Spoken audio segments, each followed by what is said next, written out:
I'm using a blue-gray mixture right now.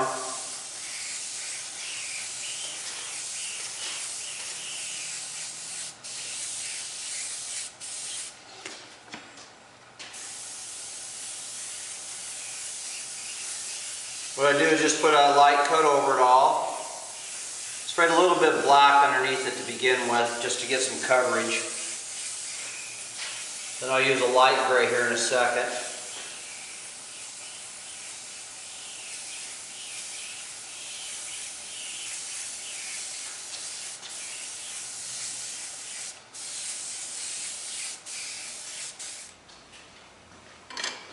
Now we switched up to our light gray. What I'm going to do is go right through the center. This is where the part of the sheet metal rolls over.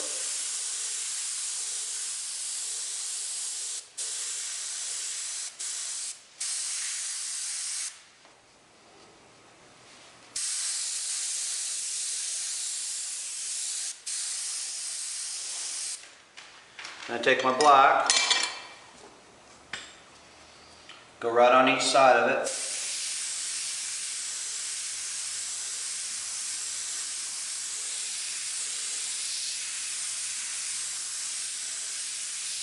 It's a little awkward how I'm airbrushing right now because I'm kind of step over everything here.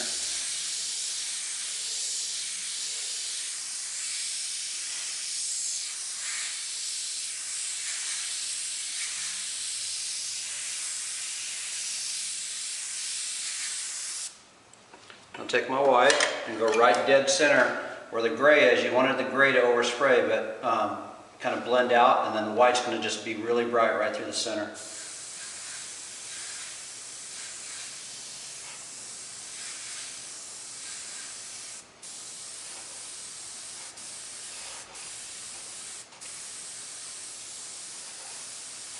Blend just a little bit out on the outsides.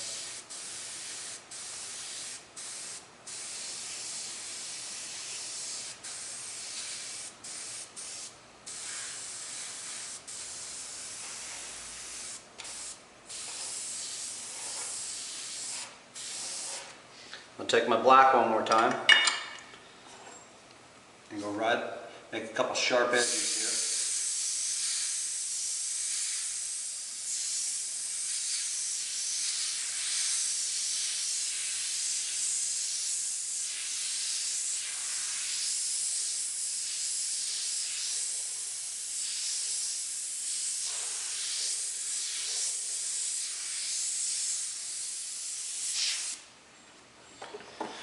White one last time.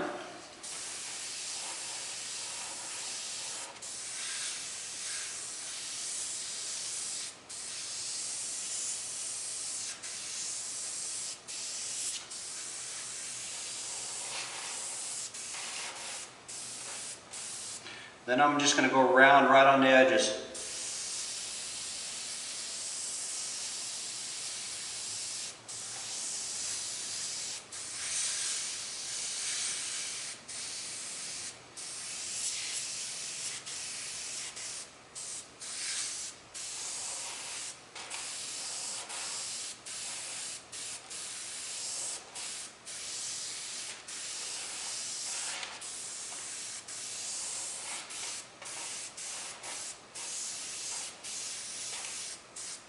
Just peel this off and see what we got.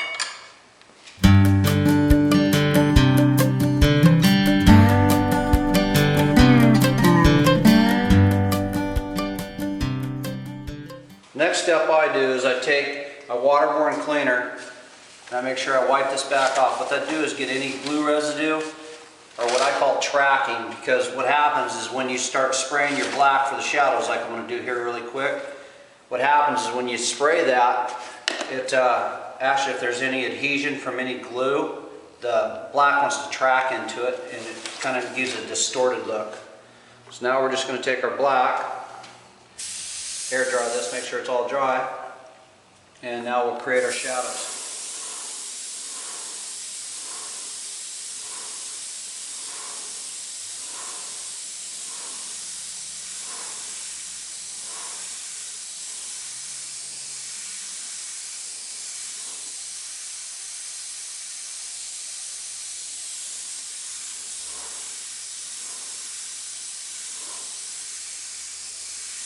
That's about all we're going to do right now until we get this unmasked, and I'll show you a little bit more as we go.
As you can see, I'm using a crayon, just going around the outlines of the tape that's underneath my transfer paper there. It makes it a lot easier to cut with a razor blade. You can see it a lot easier, as you can tell on this other side.